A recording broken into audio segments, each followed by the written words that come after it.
कर मान लीजिए एज ए लॉयर आप अपने चैम्बर में बैठे हैं और आपके पास एक बहुत ही ईमानदार आदमी आता है, कहता है सर मुझे केस नहीं लड़ना, मुझे पैसे देने हैं। वो कहता है यार पहली बार ऐसा डिफेंडेंट देखा जो डिफेंड ही नहीं करना चाहता। अरे हम है ना लॉयर, हम आपको डिफेंड करेंगे, देखो कैसे मजा चकाते हैं।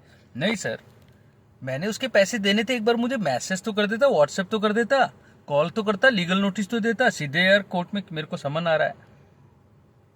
चलो आप टेंशन ना लो, ऑर्डर 24 है ना, आप उसके अंदर एक दरखास्त देकर कोर्ट में ही पैसा जमा करा दें। वाह सर, ऐसी भी रेमेडी है। जी हाँ, ऑर्डर 24। अच्छा सर, मान लीजिए हम डिफेंड करते हैं क्योंकि उसका केस तो बिल्कुल नकली है। बेसिकली बात ऐसी है सर, ठीक है 50,000 मैंने उससे लिए थे, मगर मैंने उसको 1,00,000 रुपये भी उसकी बहन की शादी में दिए थे, वो तो मैंने वापस ही नहीं लिए। तो मेरा बल्कि काउंटर क्लेम बनता, उसने मेरे पे केस डाल दिया। अब मैं तो डिफेंड करूंगा सर, लेकिन वो बहुत चालाक आदमी है सर। वो देश छोड़ के जा रहा है या वो देश में नॉर्मली रहता ही नहीं है, ऑलमोस्ट एक एनआरआई मान लीजिए। उसने जानबूझ के केस डाला। मैं बिजनेसमैन हूँ सर, मेरा एक एक घंटे का 1-1 करोड़ का लॉस है। बस उसने इस नीयत से मुझे केस में ड्रैग किया। डिफेंड मैं करना नहीं चाहता, मैं 24 में पेमेंट करना चाहता हूँ। लेकिन ऐसे लोगों के खिलाफ सर कोई कॉस्ट कुछ नहीं है कि अगर उसके ताकि डिस्करेज हो और वो कॉस्ट मुझे मिले, है ना। ऑर्डर 25। जी हाँ, सिक्योरिटी फॉर कॉस्ट। ऐसे केसेस में जिन तिलों में लगता है तेल ही नहीं है, ऑर्डर 7 रूल 11 में प्लेन रिजेक्ट किया जा सकता है, ठीक है। लेकिन उस इंसान को कॉस्ट भी तो हम देते हैं, लेकिन कॉस्ट कैसे दें जो बंदा इंडिया में है ही नहीं या इंडिया से बाहर भाग रहा है या प्रॉपर्टी डिस्पोज ऑफ करता है। जी हाँ, ऐसे लोगों से पहले आप बोलें कॉस्ट जमा करवाएं। कॉस्ट जमा करवाओगे तो ये केस चलेगा, और अगर आप कॉस्ट जमा नहीं करवाते तो आपका दावा याद रखना डिसमिस हो जाएगा। नेक्स्ट डेट पे आप मेरे को आके बोलो सर सर सर आपने डिसमिस क्यों कर दिया। सर मैं तो जमा कराना चाहता था, बाई चांस मेरे से गलती हो गई। ठीक है, अगर आपसे सिंसियर हो तो हम आपका फिर से जिंदा कर देंगे। अब ऑर्डर 25 रूल 2 की मैं बात कर रहा हूं, और यहां पर अपीलेबल ऑर्डर में जब आप जाओगे तो आप देखोगे कि यहां अगर ऑर्डर 25 रूल 2 में आपके खिलाफ ऑर्डर हुआ है तो आप ऑर्डर 43 रूल 1 और सेक्शन 104 में अपील भी कर सकते हैं इस ऑर्डर के खिलाफ। फिलहाल मैं तो 24, 25 और 38 बताने आपको आया हूं। बीच बीच में 7, 11, 43, 1 में मैं आपको लेके जाता हूं।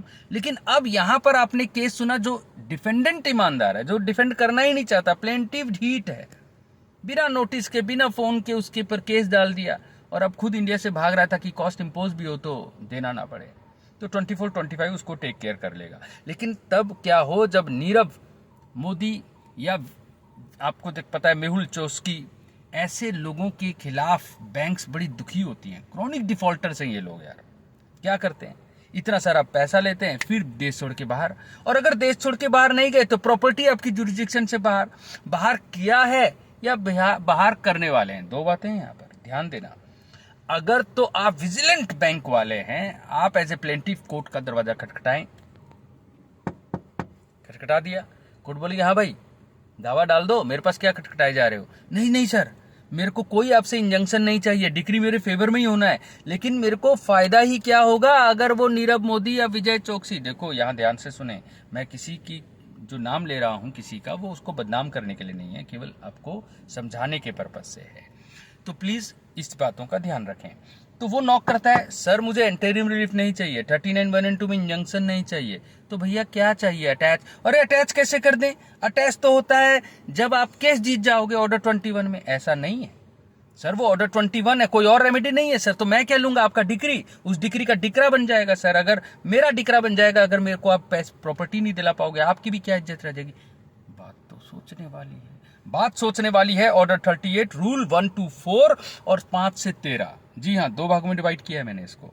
ऑर्डर 38 का 1 से 4 उस सिचुएशन की बात करता है जहां प्रॉपर्टी ऑलरेडी यानी उड़ चुकी है, आप लेट आ रहे हो, विजिलेंट नहीं हो जी, प्रॉपर्टी तो गायब हो गई जी, मैं अटैच क्या करूं जी प्रॉपर्टी।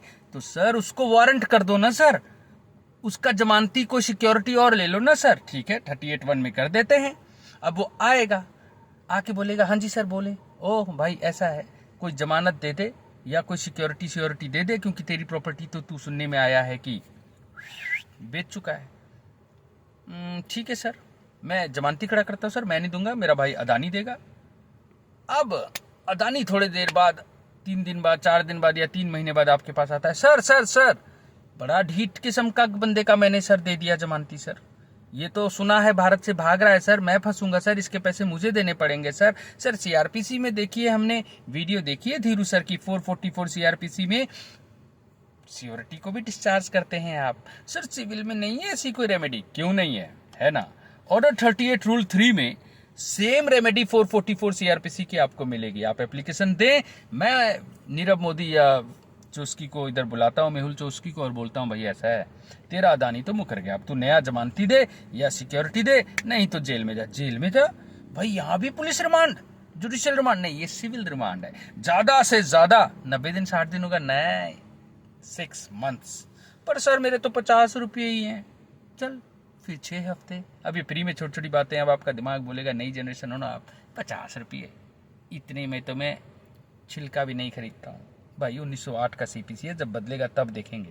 फिलहाल ये पावर छोटी मोटी पावर नहीं है, इसीलिए कोई छोटे मोटे कोर्ट इससे ना डील करें, स्मॉल कोचेस के कोर्ट इससे डील नहीं कर सकती। ये लास्ट रूल 13 में लिख दिया गया है। तो सर ये 21 में इतने सारे रूल आपने पढ़ाए ऑलरेडी, 21 का 54 का 1A 58 64, ये फिर से पढ़ने पड़ेंगे। ओ नहीं भाई, तेरी तरह ये भी तो आलसी है 7 और 11A। ये कहता है जो आपने एग्जीक्यूशन के ऑर्डर 21 में आफ्टर जजमेंट में एग्जीक्यूशन की प्रक्रिया पढ़ी, वो बिफोर जजमेंट भी सेम लग जाएगा ना, समझ आया ना। और जब सर फुर्री होगी, प्रॉपर्टी नहीं है तो फिर क्या करेंगे, अरे प्रॉपर्टी नहीं है तो अटैच नहीं करेंगे, अरेस्ट करेंगे। लेकिन अगर फुर नहीं हुआ, मैं विजिलेंट हूं, मैंने टाइमली नॉक कर दिया, तो फिर 38(5) है ना। लेकिन सर जैसे एडेंटरिम देते हो, 38 का 5 का 3 है ना। ओह इतना अंदर तक जाते हैं सर आप, भाई जाना पड़ता है भाई, तुम्हें पढ़ाना पड़ता है। तो बिल्कुल सर, पर किसान की प्रॉपर्टी अटैच कर दोगे, नहीं भाई, जय जवान जय किसान रूल 12 है ना, उसकी प्रॉपर्टी में अटैच नहीं करते। तो ये इस तरह से आपको पता लग जाएगा। 38 का 5 का सब रूल 3 में कंडीशनल अटैचमेंट का भी एक प्रोविजन है। जय जवान जय किसान में यहाँ किसानों को 38 के 12 में प्रोटेक्शन भी मिली है, छोटे जज इससे डील ना करें, ये बात 38 के 13 में लिखी है। बार बार 21 को हम फॉलो कर लें, हम बार बार इधर रिपीट ना करें, ये बात 7 और 11A में लिखी है। लेकिन एग्जाम में इतना आसान क्वेश्चन थोड़ी आएगा। एग्जाम में देखो क्या आएगा कि सर अब आपने अटैच कर दिया विजय माल्या की, जी तभी मैं ही गया, अब मेरे को फिर से अटैच करवाना पड़ेगा, फिर से 2154 की एप्लीकेशन दूं क्या सर। अरे ऐसा नहीं है भारत का लॉ, आप भारत की बदनामी बहुत करते हैं भाई। इस कानून में साफ लिख दिया गया है कि वापस रीअटैचमेंट की जरूरत नहीं होती है, रूल 11 में, ठीक है, ये बात भी खुश। पर सर मैं तो SBI बैंक हूं, मैंने पहली बार केस डाला है विजय माल्या के खिलाफ, मैं पहली बार जीतूंगा भी, जीता नहीं है और आपने प्रॉपर्टी अटैच कर दी। लेकिन मैं तो सुना है ये क्रॉनिक डिफॉल्टर है, ऑलरेडी ICCI IDBI इन सब ने केस जीता हुआ है, वो तो डिग्री होल्डर है। तो सर अब मैंने प्रॉपर्टी अटैच करवा ली बिफोर जजमेंट, तो वो जो जीत चुके हैं डिग्री होल्डर, वो उस प्रॉपर्टी के पीछे नहीं पड़ सकते ना सर। शट अप, डॉक्टर ने प्रायोरिटी नहीं पढ़ा। ओ भैया वो तेरे से पहले जागे हुए थे, उन्होंने जीत भी लिया है, तो तेरी अटैचमेंट का इसी केस में फर्क पड़ेगा, वो भी विजय माल्या के अगेंस्ट, जो जीत चुके हैं ऑलरेडी या जो स्ट्रेंजर हैं, जो पार्टी नहीं थे। ऐसे 10 नंबरियों के खिलाफ उनकी बल्ले बल्ले है। वाह सर, ये तो अमेजिंग कॉन्सेप्ट आपने समझाया, मुझे पता है, क्योंकि ये रूल 10 बहुत बहुत इंपॉर्टेंट है। मुझे उम्मीद है कि इस हंसी मजाक में, एडुटेनमेंट में आपने 24, 25 और 38 के कॉन्सेप्ट को जरूर समझा होगा। कोर्ट में इनको यूज करें। कानून को हम गाली बहुत देते हैं, लेकिन यहाँ डिस्पोजल एट फर्स्ट हियरिंग का कॉन्सेप्ट है यार। ऑर्डर 15 रूल 1 एग्रीमेंट से भी आप अपने पे बाइंडिंग कर सकते हो, आपको प्लेंटिफ बनना ही नहीं पड़ेगा और वो डीम प्लेंटिफ हो जाओगे। ये कॉन्सेप्ट भी है फ्रेंडली सूट में। ये भारत का CPC है, बिल्कुल गीता की तरह, कुरान की तरह, बाइबल की तरह। अगर आप स्टूडेंट हैं तो आप एपॉलिटिकल होकर इसको प्यार करें, पढ़ें, कंसिस्टेंसी को की बनाएं। आपको सक्सेसफुल वकील बनने से, जज बनने से कोई नहीं रोक सकता। जय हिंद, जय हिमाचल।